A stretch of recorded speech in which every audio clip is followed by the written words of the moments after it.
I think it was awesome. I came last night too. I mean, I love it. It was really exciting. I was nervous, and you know, old people like me don't get nervous too often, but it was nice to have that feeling, you know, of excitement and, you know, nervousness. I think tonight was very well put together. A lot of stuff tends to be like unorganized, but this one was really organized. The networking is kind of the coolest part for me because I've met photographers that have offered to hire me for different things. I have like 2 that have offered me jobs. I've met so many designers and so many models. Honestly, I think that tonight was probably the best show that we've ever had, and it makes me excited for next year because I feel like it's going to grow and get bigger and better every year. From the beginning, I started the first show in May of 2009 with Sarita. It began with a fashion show we did in 2009. And it was originally to be just a showcase of my work, but after the word got out, there were 14 other designers that joined, including Sarah Jane. And after that very first show, we decided to meet up and continue to develop the organization. There were a group of designers that came together for the first Future of Fashion in 2009. A lot of them have moved on, and some of them are, I know one designer is in San Francisco. A lot of them are off doing their own thing. So Sarita and I, we realized this Future of Fashion that we're kind of the last 2 of the original group that put this together. I can see, you know, over the years, some of the girls, how good they have gotten and how they're so just relaxed about doing it. It seems so natural. They don't, you know, they're stressed about it anymore, and that's exciting to see because they really enjoy themselves and gives them so much confidence.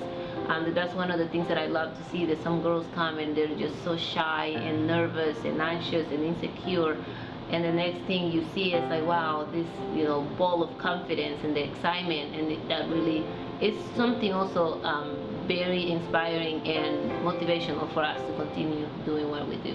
You know, there's some that have been with the organization for a long time, like Jennifer Little, who really helped us with kind of helping the models with their walks and preparing them for what they were supposed to do out there. Over the years, you can see the evolution, how they really, you know, get good at doing their stuff. So it's kind of like, you know, you learning while doing, and we don't just, you know, sit in a classroom and tell and explain.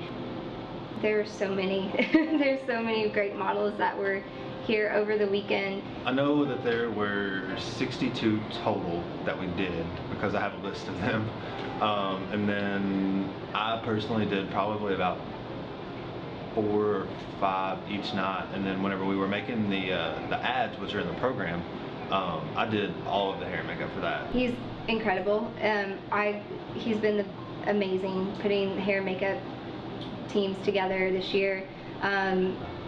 They had a lot of models to do in a very short period of time, and he had plenty of people here to help support him.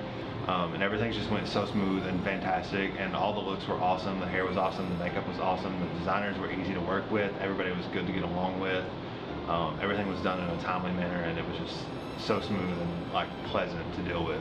And they're all people who are at the beginning of their career, and a few who are veterans of hair and makeup industry came to help as well. But it's a lot of people who this is their first big fashion show that they've put hair and makeup together for.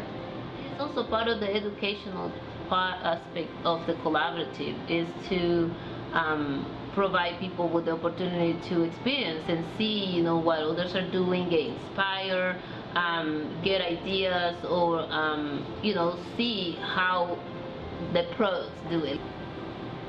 Serena does a lot of talks at different schools, high schools, middle schools, college. We work so much with very young people that we don't want to stop their participation just because they have limitations to pay a membership. So we kind of leave that in aside. We definitely can use the funding to do better projects, but we don't want it to limit participation due to a lack of funds. So anybody can want to join and give it a try. If it's for them and want to stick around, great. If not, it's okay to move on and go on and do something else. You see people that think that they want to be in fashion because they think it's all about the glamour, the cameras, the fashion shows, the parties.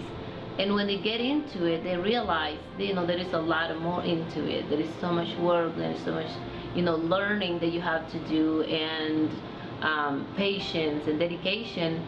Sarita Benedict Bagley is my absolute hero and best friend, and I don't know what I would be without her. Oh my gosh, I think she's the most talented designer that I ever met. She just has this incredible vision, and is just, just so ahead of the game on the industry, and it's just so natural.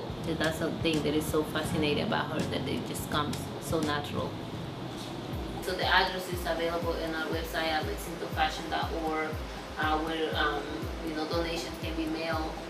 Hopefully we get to have an electronic system soon where they can make donations directly to an account or something like that. So we just recently got our 501c3 status, and that kind of gives us a little more freedom in what options we can have about taking donations, and motivation for people to contribute as well. So we're getting there little by little, one step at a time.